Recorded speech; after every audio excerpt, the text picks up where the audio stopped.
Welcome to practice.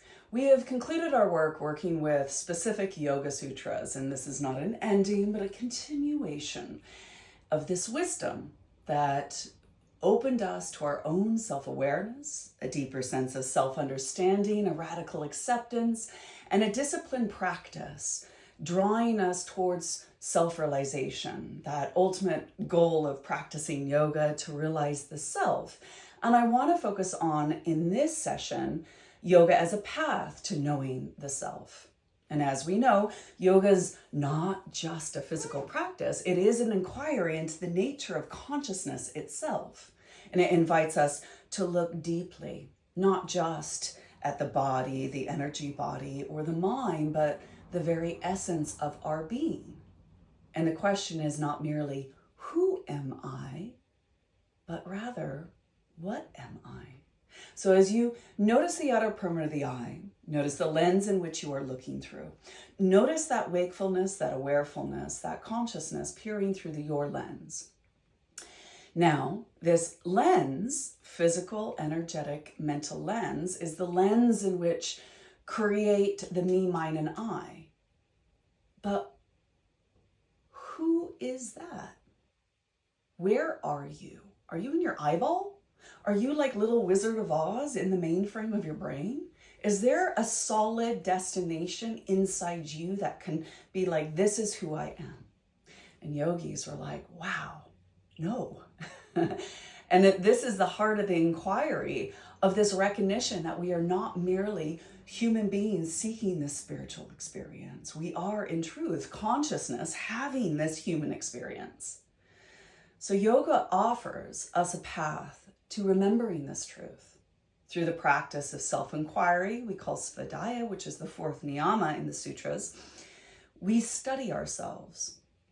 Now, in this first stage of self-inquiry, we begin with Neti Neti. It's a Sanskrit term that means not this, not that. And this method is rooted in Advaita Vedanta, this process of negation that helps us strip away false identities and habitual attachments to me, mine, and I. So just another little analogy. Say, for instance, we're all different candlesticks, short, bigger, different shaped candlesticks. I have a lit candle, and I'm going to light everybody's candles, yours, and everybody's. And then we sit with our little candles lit. Now, is it the same flame that lit all the candles, or is it a different flame now?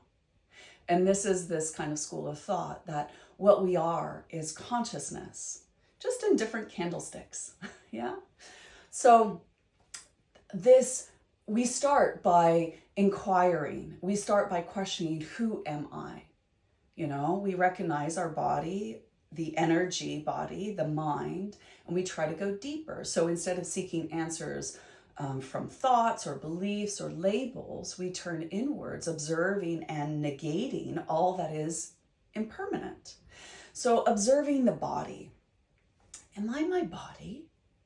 The body changes, it ages and dies. My hair's a part of my body, and if I pull a few strands of hair out and put it there, am I less of who I am because my hair's over there? If I trim my fingernails and then I put them over there, am I less of who I am? God forbid. If I lose my arm, technically I am less, but is that who I am? So if I can observe my body, then I must be something beyond it. Neti neti, not this, not that. Now let's observe the mind. Am I my thoughts? We definitely misidentify by our thoughts all the time. I'm angry. I'm hungry. I need a cuddle.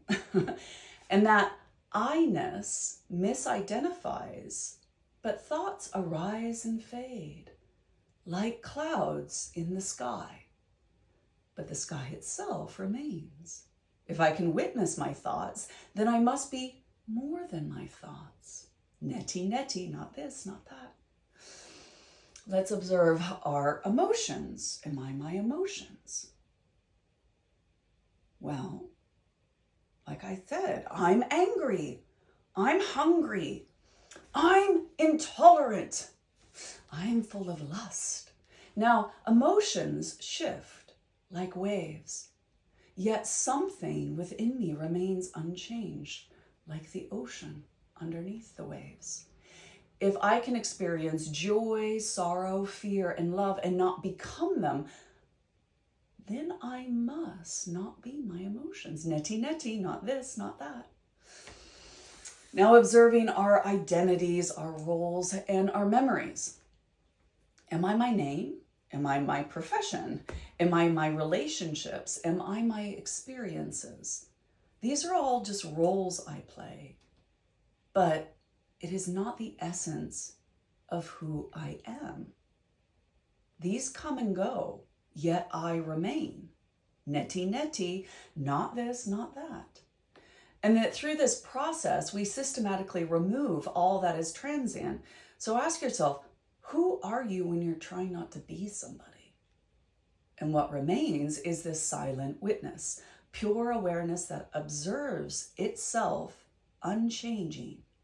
That benign awareness that is effortlessly perceiving through your experience without doing. That essence of you from the moment of your conception, consciousness through birth, through growing up to this moment that will be there with you into the transition and beyond. That aspect of you that is untouched by life circumstances, unaffected by the ups and downs of life. There's an aspect and an essence of you that has always been there. And this doorway to the second stage of self-inquiry opens. We notice that we have to let go of all that we are not and arrive to what cannot be negated, pure consciousness.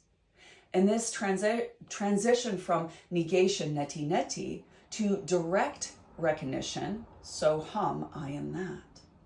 Instead of focusing on what we are not, we rest in what we are. Instead of seeking an intellectual answer, we allow the experience of being to arise. And instead of trying to define ourselves, we recognize our true nature as infinite, boundless awareness. And this light of discernment, viveka, pierces through the illusion. This wisdom, dhyana, remembers itself. Realization is not a single event. It is a continual practice of returning, of remembering to return back home. And hence why through yoga, we train ourselves to stabilize this awareness in awakening as we abide in consciousness, yet celebrate this enlivenness of our own being. So in asana, we move from identifying with the body to the awareness of the body. Like, I don't like this pose. My body can't do it. And we misidentify with our limitations. So shifting and turning you to that awareness that is witnessing the body. And through pranayama, I ask you, okay, now breathe deeply in, do Brahmari, Ujjayi, and you're like, I'm doing Ujjayi, I'm doing Brahmari, I'm, breathing. That we shift our awareness from the rhythm of the breath to the awareness of witnessing the breath. And then in meditation, we're supposed to be meditating in practice, by the way, that we move from fleeting thoughts to the silent presence that holds these thoughts. So we just pull ourselves out of the storytelling and commentary, and we just notice, oh wait, what is that awareness that is entertaining that story? So when we abide in this stillness, we touch the love that is always here. The joy that knows no opposite, the truth of what we have always been, what we will always be.